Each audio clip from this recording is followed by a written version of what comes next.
NBC's Vaughn Hilliard is on Capitol Hill. Jake Sherman is co-founder of Punchbowl News and an MSNBC political contributor. Mark McKinnon is back with me as well. Vaughn, how realistic is this idea of using the threat of a government shutdown to force the administration, I don't know, into some kind of negotiation? How does this fit into Democrats' overall plan? Right. Okay. March 14th is when government funding expires. That is just about 1 month away here. And for Democrats, sure, they're in the minority in the House and the Senate. But look, House Republicans can only afford to lose one vote on any legislation moving forward, including on whether it be a continuing resolution, a budget, or debt ceiling extension. But when you're looking at the Senate, they've got to get 60 votes. They're going to need Democrats here. And that is where you saw Senator Schumer in a letter to colleagues just a few moments ago stating that, in fact, that they are going to seek on an array of fronts to not only support government workers who come out as whistleblowers, but also essentially sign on to briefs for litigants as part of any litigation against the executive branch. But when you're looking at the March 14th deadline here, there is an understanding that potentially the Democrats could withhold votes from either the government spending or the debt ceiling as a means of getting the Trump administration to be more transparent, for example, about DOJ's efforts. Now, Hakeem Jeffries has been very non-committal in ultimately committing to having Democrats ultimately potentially even shut down the government. It's usually Democrats that like to pin the blame on Republicans for government shutdowns over the last decade, not the other way around. But I want to let you listen to the two Democratic senators from Maryland who I think are representative of what we have heard over the course of the last several days from Democrats here up on Capitol Hill, in them being more explicitly taking on the Trump administration's actions. Take a listen. This is not a recipe for government efficiency. This is a recipe for corruption by the Doge boys and this government and this Trump administration. What is this about? What is it for? None of it is about making our government more efficient.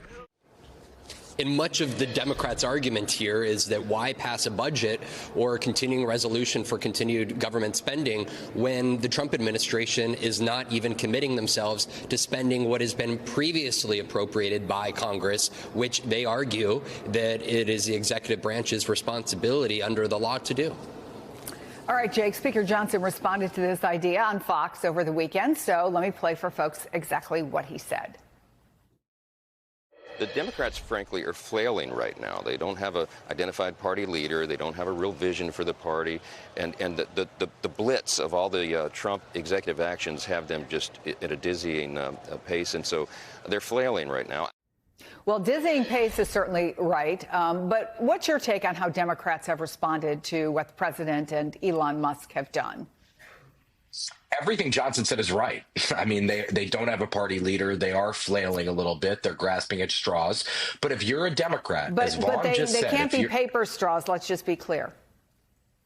Well, if you are a Democrat right now and you're watching the Trump administration dismantle many of the programs that you've championed over the last 50 years, and the only power you have is your vote for, and by the way, you only have it once or twice a year. You have it on the government funding bill. You have it on the debt ceiling.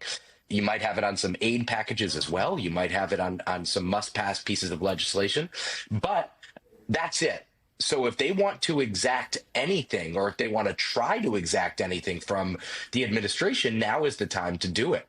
I don't think they're going to be able to exact anything. I don't think there's a chance of that, because I don't think that the administration is going to want Elon Musk or anyone else handcuffed. So I think they're in a really tough position. And layer on that the fact that the rank and file Democrats are just frustrated, terribly frustrated at watching the administration do all of these things and cut away at government, at the government that they've built, that Democrats by and large have built over the last 50 years. There's gonna be a lot of pressure on the leadership to try to exact some sort of handcuffs or punishment or strictures or structures or anything around what the White House and the administration can do. But I've been saying this for weeks now. March 14th is a very, very big deadline that could go wrong in a lot of different ways. And by the way, just because Chuck Schumer and Hakeem Jeffries are saying we should vote for or we should negotiate with Republicans in good faith, that doesn't mean that the entire caucus, the Democratic caucus in the Senate and the House, will follow in lockstep and agree with them. Yeah, Mark, I want to play. I mean, you can hear the frustration, right? You can hear it when they were marching and having little press conferences last week. And I want to play part of what Senator Chris Murphy said over the weekend.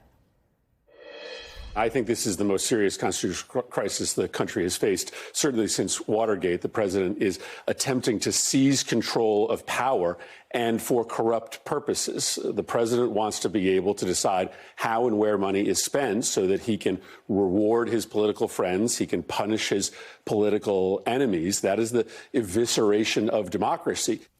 Part of the Democrats' argument, Mark, was that even though people voted for change, they didn't vote for what's happening now. But that poll seems to indicate the opposite. So does it make sense for Democrats to keep calling it a crisis, a constitutional crisis, without acknowledging a lot of Americans, a majority of Americans, are getting exactly what they wanted? That's exactly right, Chris. I mean, a lot of what's going on is exactly what Trump said he was going to do, so it shouldn't be any surprise. And it's no surprise that the Democrats just can't seem to get any sort of coordination going. So this March 14th looming deadline, as Jake said, is a really big deal. It's a huge opportunity for Democrats. The question is, can they take advantage of it? Now, historically, government shutdowns have been laid at the doorstep appropriately of Republicans, and they've paid a price for that. So the question is, can Republicans flip the deck this time if they can't get Democrats to help fund the budget? And lay it on them. And this will be a real message war between the parties to see who ultimately gets responsibility for it. But it's also an opportunity for the Democrats to leverage something in order to get a deal, because ultimately Republicans are going to have to get a deal. And people like Chip Roy just aren't going to vote. So they need some Democratic votes. But again, as Jake said, it's pretty hard to get all the Democrats in lockstep either. And so the Republicans only need a few Democrats, too.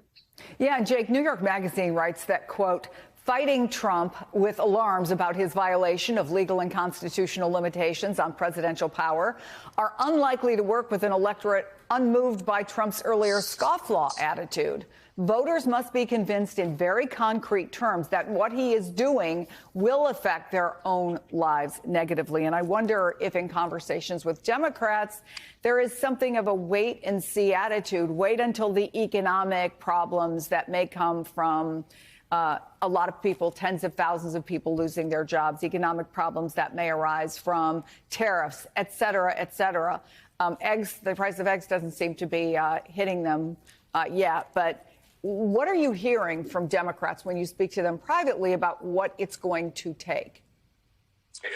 That's why, and this might not be a popular thing to say, that's why the fight with USAID, the International Aid Department, is quite popular, to be honest with you, because most Americans will never in their life encounter USAID and look at the news reports, which are, by the way, mostly right, that we do fund as a country things like a Sesame Street in Iraq. I couldn't believe that when I saw a Republican congressman tweet that. I went back and looked myself, and we have funded that. So when on those topics, those don't impact people's lives. On the wait and see attitude is exactly what a lot of people are doing. If the Republicans start messing with Medicaid benefits or institute huge tariffs on huge swaths of the economy and prices go up, those will be causes for political alarm for Democrats. But until then,